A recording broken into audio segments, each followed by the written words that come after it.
আবারও সংসদ ভবনে জটিকা মিছিল করেছে আওয়ামী লীগের নেতাকর্মীরা। মেট্রো রেল স্টেশন থেকে মিছিলটি শুরু হয়। এরপর সংসদ ভবন এলাকা ঘুরে খামারবাড়ি এলাকায় গিয়ে শেষ হয়। শাহবাগে আজও আন্দোলনে নেমেছেন, সেখানে কঠোর নিরাপত্তার ব্যবস্থা করা হয়েছে। আওয়ামী লীগ নেতাকর্মীরা হাতে লাঠিসোঁটা নিয়ে ঝাঁপিয়ে পড়েছে। তুলপাড় পরিস্থিতি সৃষ্টি হয়েছে। বাংলাদেশ আওয়ামী লীগ সংগঠিত করেছে প্রায় 6 লক্ষ নেতাকর্মী নিয়ে ঢাকায় প্রবেশ করেছে। ঢাকায় এখন অস্থিরতা বিরাজ করছে, ভীতিকর পরিস্থিতি বিরাজ করছে।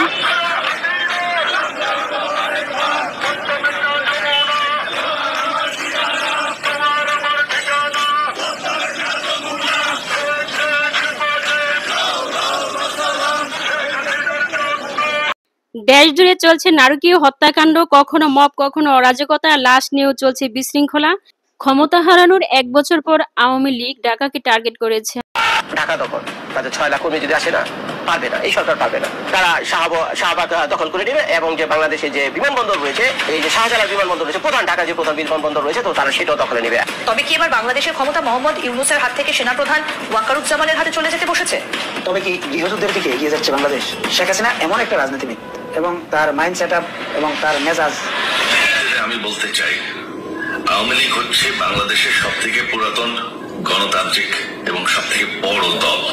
আওয়ামী লীগকে শেষ করা সম্ভব না। রাজধানীর আদাবরে বিক্ষোভ মিছিল করেছে নিষিদ্ধ ঘোষিত ছাত্র সংগঠন ছাত্রলীগ।